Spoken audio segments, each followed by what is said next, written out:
오늘 하나님께서 저에게 주시는 말씀은 잠언 22장 말씀입니다.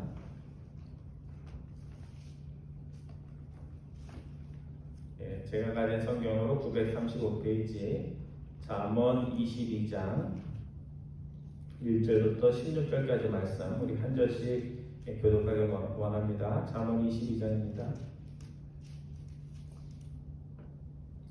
많은 재물보다 명예를 택할 것이요 은이나 금보다 은총을 더욱 택할 것이니라. 가난한 자와 부한 자가 함께 살거니와 그 모두를 지으신 이는 여호와시니라. 슬기로운 자는 재앙을 보면 숨어 피하여도 어리석은 자는 나가다가 해를 받느니라. 겸손과 여호와의 경외함의 보상은 재물과 영광과 생명이니라. 패역한 자의 길에는 가시와 올무가 있거니와 영혼을 지키는 자는 이를 멀리 하느니라. 마땅히 행할 길을 아이에게 가르치라.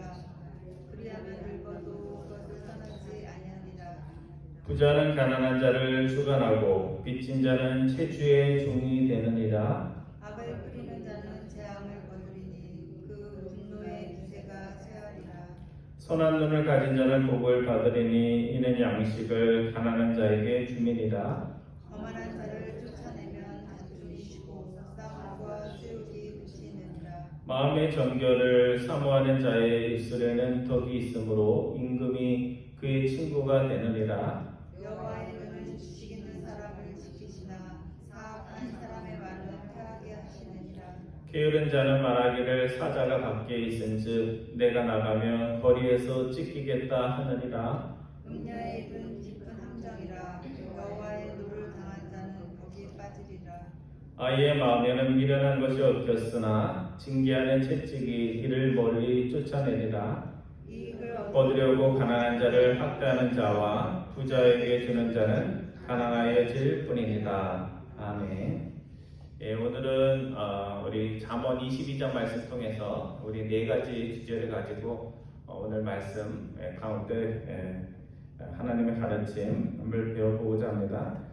첫 번째 잠언 저자는 본문 1절 말씀에서 하나님의 백성의 삶에서 명예냐 돈이냐 둘 중에 하나를 택하여야 하는 그런 상황을 만날 수 있는데 너희는 당연히 돈이 아니라 명예를 택해야 된다 이렇게 말씀하고 있습니다. 우리 1절 말씀 찾아서 다시 한번 공독합니다. 시작.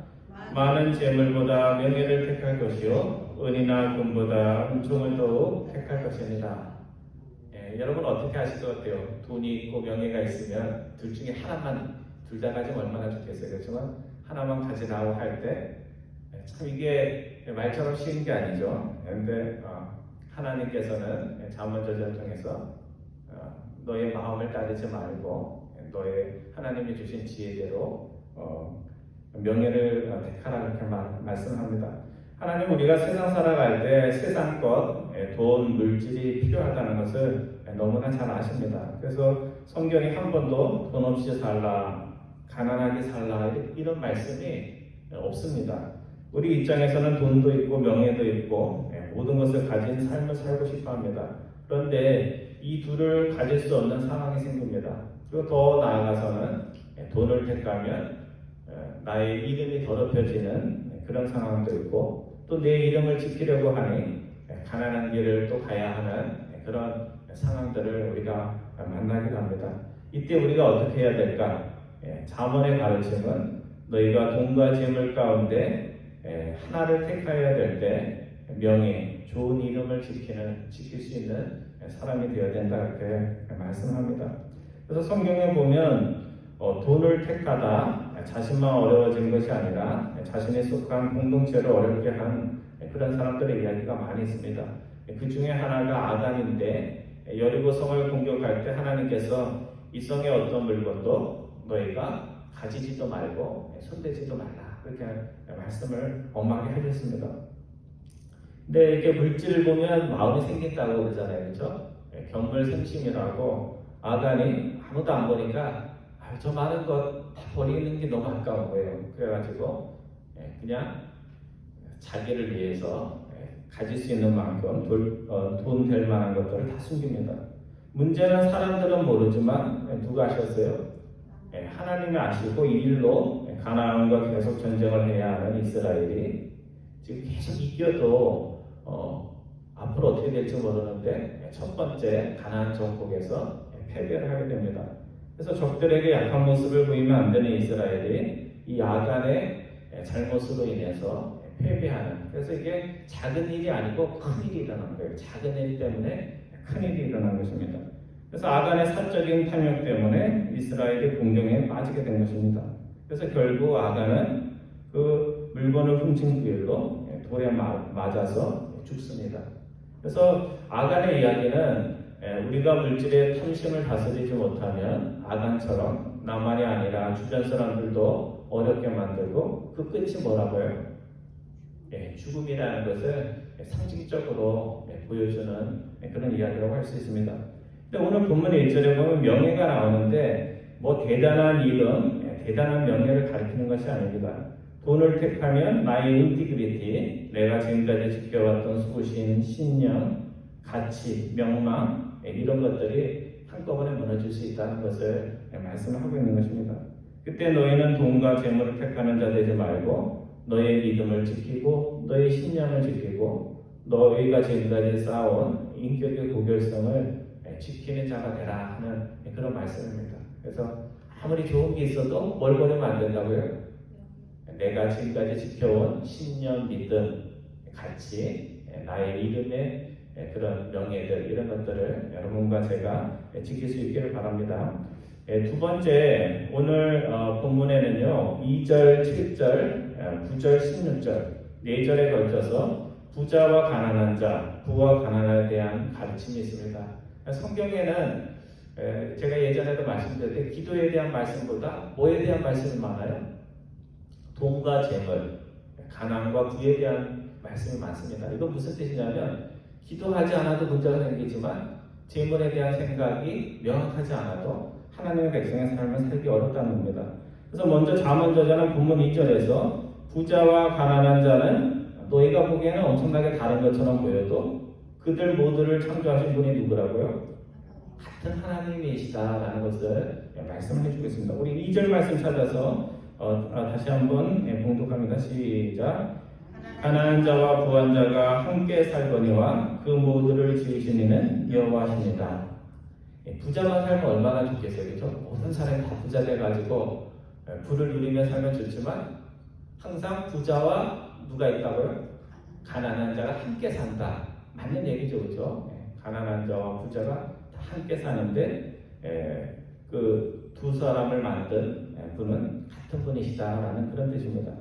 요즘 세상에서 뭐 가난한 자들 스스로 이렇게 얘기했는지는 모르지만요, 부자는 사람, 그리고 가난한 자는 개돼지, 먹을 것만 주면 그냥 행복해하면서 사는 사람, 뭐 이런 식의 이야기들이 많이 있습니다. 그래서 부자는 뭔가 좀 다른 사람인 거고, 가난한 사람은 그냥 남들이 경치해도 되는 것처럼 그렇게 이야기하는 풍조가 있습니다.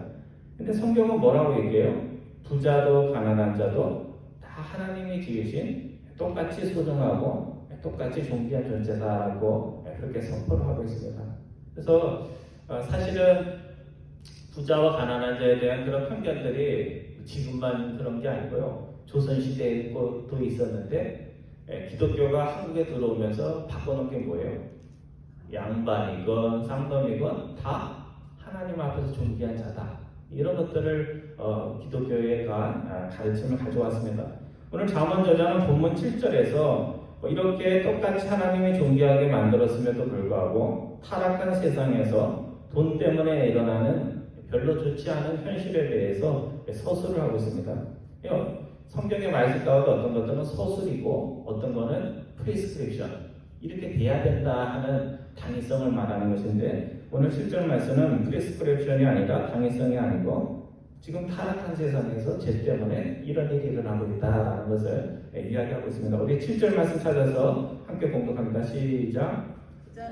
가난한 자를 주관하고 빚진 자는 체주의 종이 되느니라. 이렇게 돼야 된다는 얘기예요? 이렇다는 얘기예요? 이렇다는 거예요. 타락한 세상에서, 돈이 주인 노릇하는 세상에서 이렇게 되었다는 겁니다. 그래서 타락한 세상에서 돈이 주인이 된 세상에서 부자는 가난한 자에게 군림을 하고 빚을 진 자 채무자는 돈을 빌려준 자 채권자의 종이 되고 있는 현실에 대해서 말씀하고 있습니다. 뭐 요즘 유명한 그 드라마 오징어 게임 그것도 그렇고요. 2012년 한국에서 개봉된 영화 가운데 하차, 불차 그런 뜻이죠. 하차라는 제목의 영화가 있었습니다. 그래서 그 영화에 보면 갑자기 약혼녀가 사라져요. 그래서 그 약혼녀를 찾기 위해서 남편 될 사람이 막 찾는데 나중에 보니까 그 약혼녀의 이름도 가짜, 직업도 가짜, 모든 게 가짜예요. 지금까지 자기가 들은 얘기도 다 가짜예요. 나중에 알고 보니까 부모의 빚을 떠안아서 섭취업자에게 쫓겨서 이름도 자기 이름을 쓸 수가 없고 모든 것을 다 거짓으로 만들어서 살 수밖에 없는 쫓겨다니는 그런 인생입니다.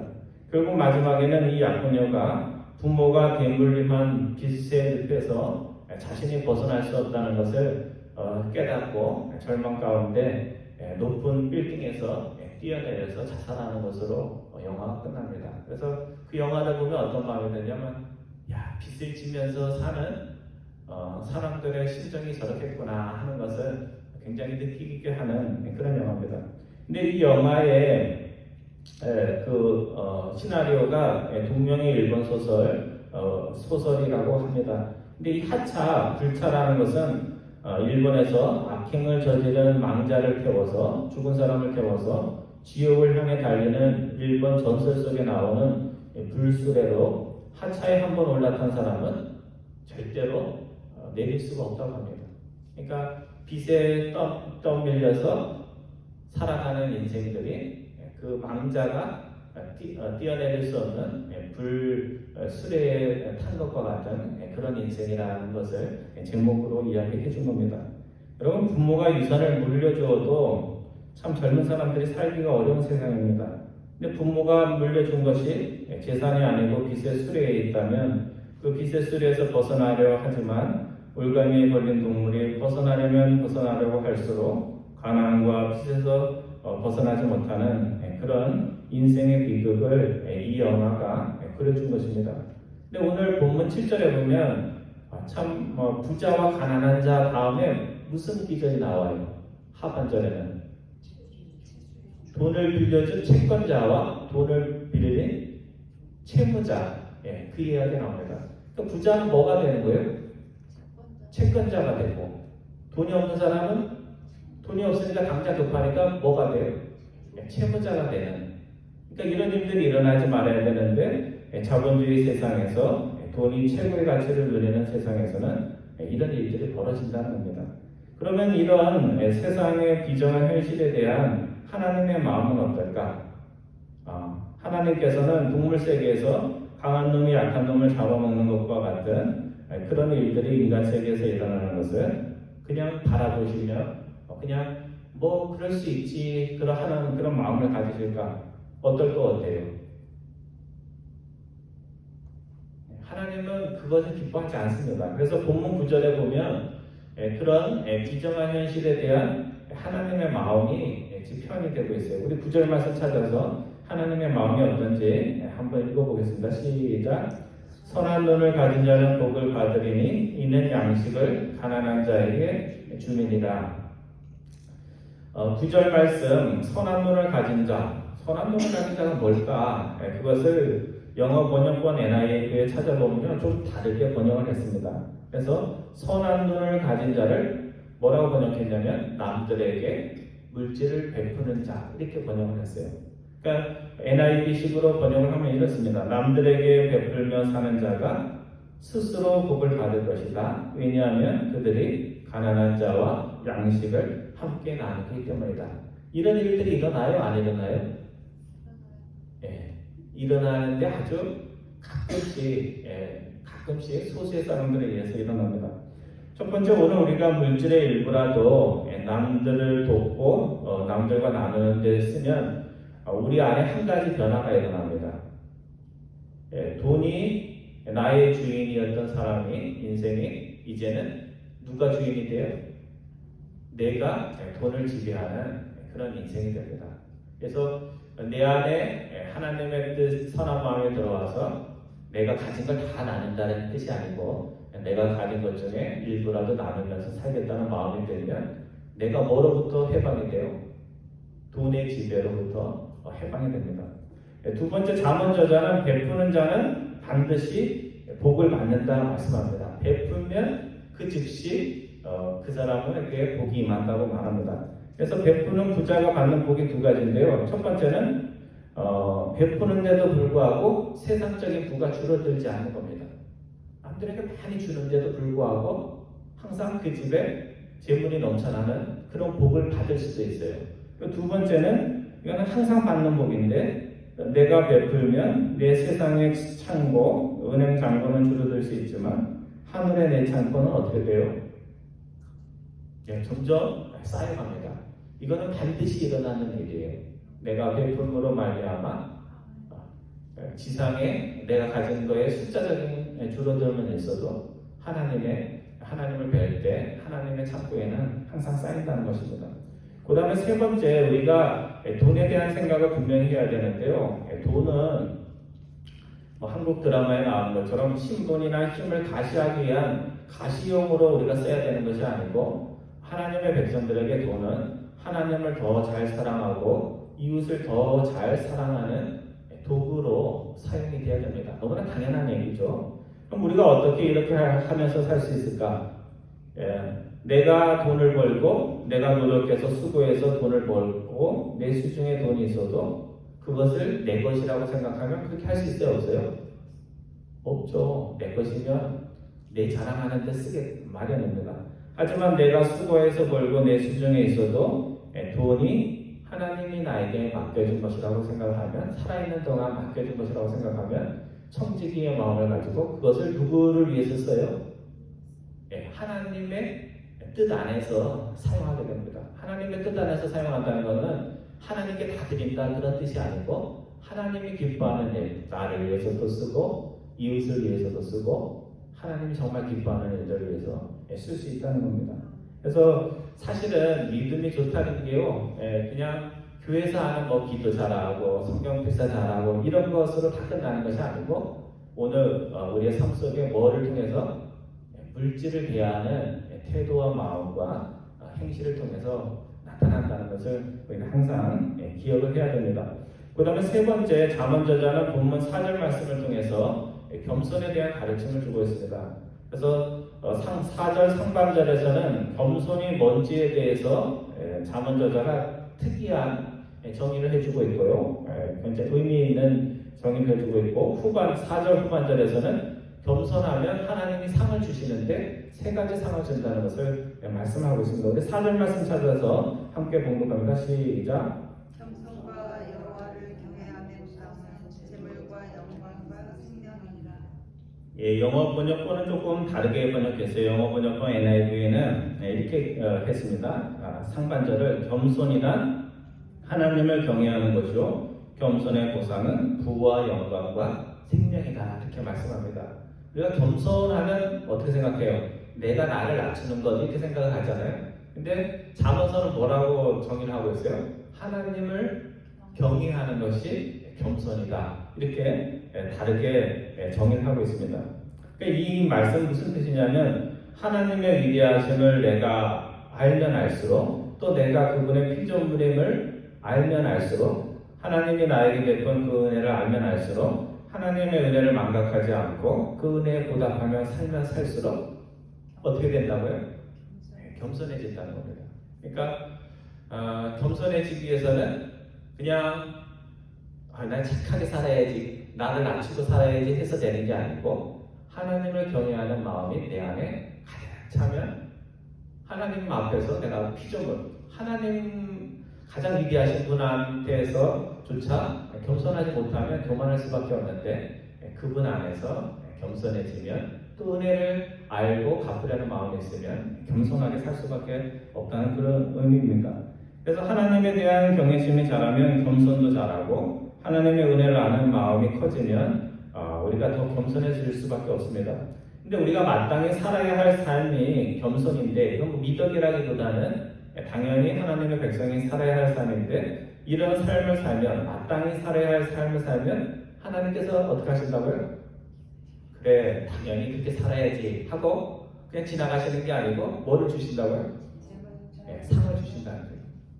여러분 생각해 보세요. 우리가 어릴 때 뭐 저기 학생 때 공부 열심히 하면 부모님이 어떻게 해요? 뭐 1등은 못돼도 열심히 해가지고 성적이 조금만 올라도 야 너 대단하다 하면서 너 뭐 갖고 싶은 거 있냐 하면서 뭘 주잖아요. 그죠? 학생이 공부하는 건 당연한 거 아니에요?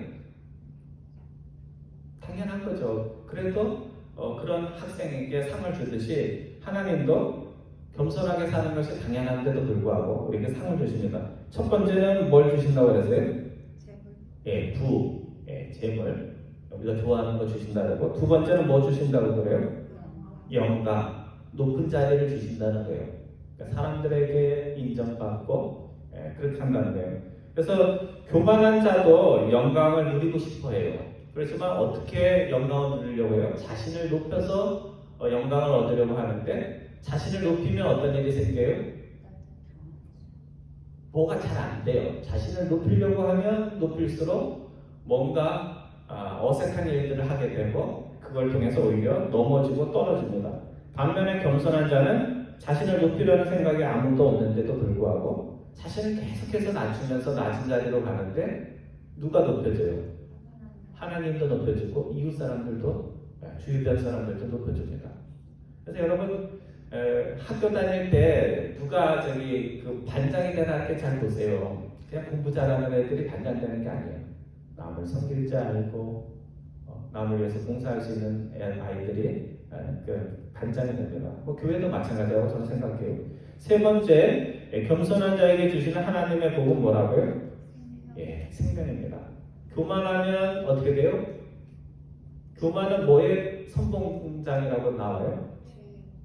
패망의 죽음의 선봉장이라고 나와요. 그래서 교만한 자의 끝은 안 좋고 그래서 넘어지고 결국은 망합니다. 하지만 겸손한 자는 자세가 낮기에 넘어지지도 않고 또 넘어지는 일이 일어난다고 해도 금세 다시 일어납니다. 그래서 참으로 하나님을 경외하는 그 마음이 겸손이요. 그런 마음으로 살면 하나님이 보너스로 상까지 준다는 거 우리가 잊지 말고 살아야 하겠습니다. 마지막 네 번째 잠언저자는 본문 6절과 15절에서 6절 말씀을 받으려고 하는데요. 훈련이 굉장히 중요함을 훈련의 중요성에 대해서 말씀하고 있습니다.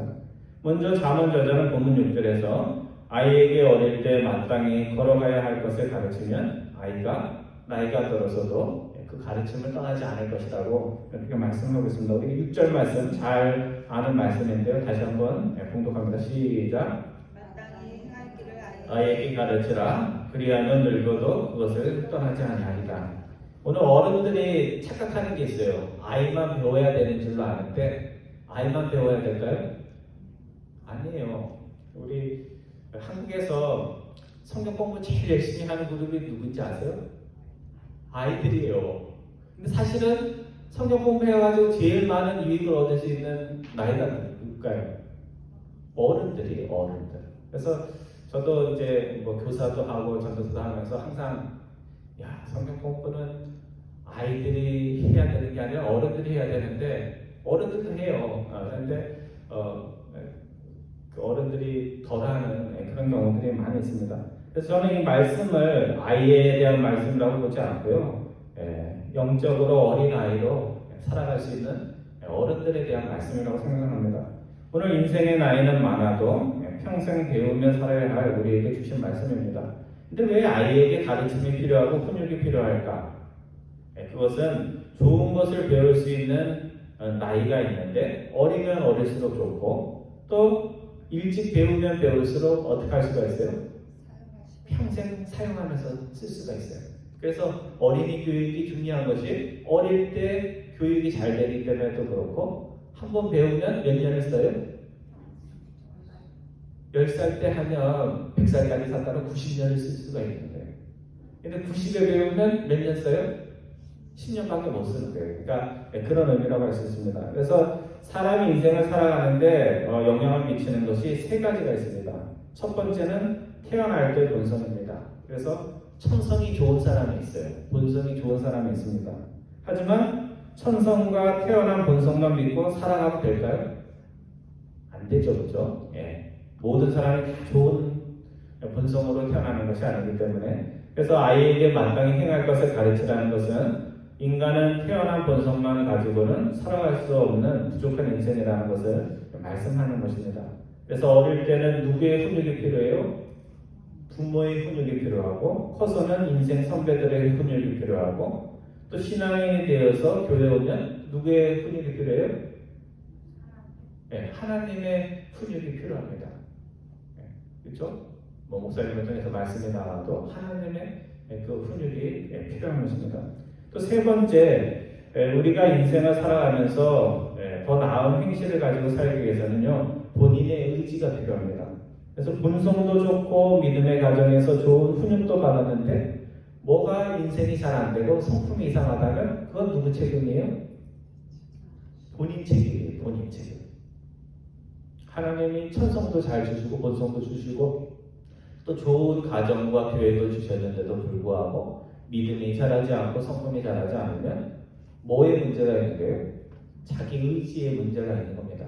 그래서 아이들도 의지가 박약하면요, 뭘 하지는 못해요. 근데 마찬가지로 어른도 의지가 약하면 뭐 시작을 하는데 뭐가 제대로 맞춰지지가 않습니다. 또 마지막으로 한 가지 더, 그 애플 사장이 맨날 그래서 마지막 한 가지 더 이렇게 하는데 한 가지 더가 있는데 그건 뭐냐면 세 가지가 있어야 되고, 또 하나는 뭐냐면 자녀든지 사람이 잘 되기 위해서는 하나님의 도우심이 필요합니다. 그래서 좋은 것이 좋은 영향을 미칠 때 그것이 우리의 마음속으로 들어올 수 있도록 우리의 마음을 열어주시는 분이 누구예요? 하나님이십니다. 그래서 자녀들에게 교육도 잘 시키고 뭐 천성도 좋게 줬는데 한 가지 부족한 게 뭐예요? 우리가 이제는 더 이상 가르칠 수도 없잖아요. 자녀들 멀리 있기 때문에 또 배우려고도 하지 않고 그렇기 때문에 우리 자녀들을 위해서 할 수 있는 일이 뭐예요? 기도입니다. 기도. 하나님 그 자녀의 마음을 열어주셔서 그 천성이 교육이 하나님을 받아들일 수 있도록 하나님의 것들을 받을 수 있도록 도와달라고 이렇게 얘기를 해야 됩니다. 그래서 오늘 우리 교회가 여러 가지 성격이 있어요. 상처받는 사람들 상처도 위로해주는 위로의 장소도 돼야 되지만요. 또 하나는 뭐예요?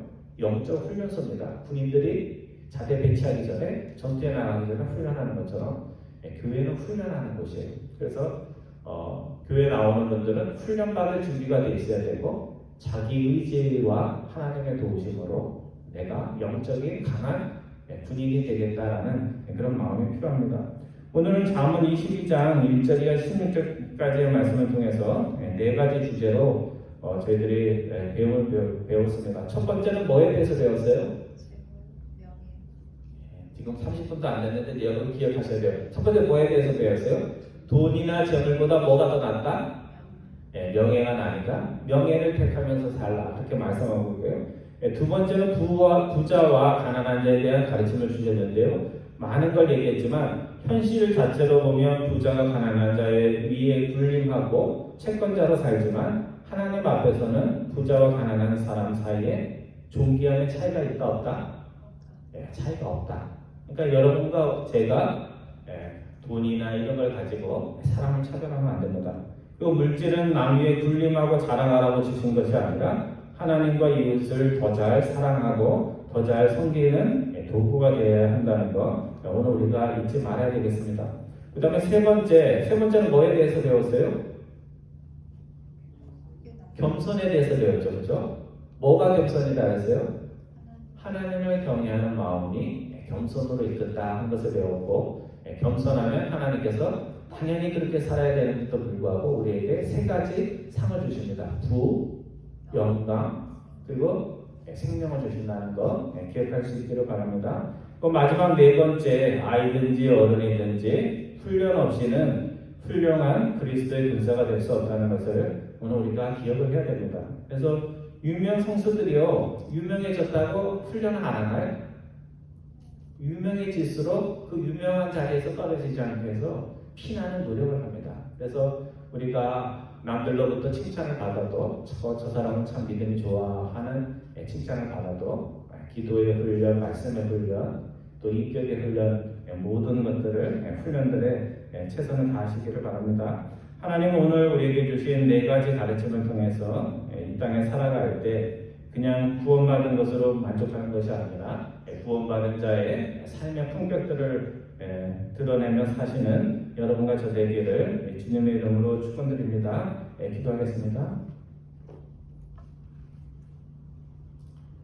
사랑의 하나님, 이 땅에 살아갈 때 하나님이 저희를 구원해 주신 그 구원의 은혜를 알기에 구원받은 자의 삶의 아름다운 모습, 또 품격, 향치 이런 것들을 드러내며 살아갈 수 있는 저희들 될 수 있도록 인도하여 주옵소서. 저희들 안에 오늘 잠언 22장을 통해서 배운 모든 아름다운 삶의 길들이 나타날 수 있도록 인도하여 주옵소서. 감사드리오며 우리 주 예수 그리스도의 이름으로 기도드리옵나이다.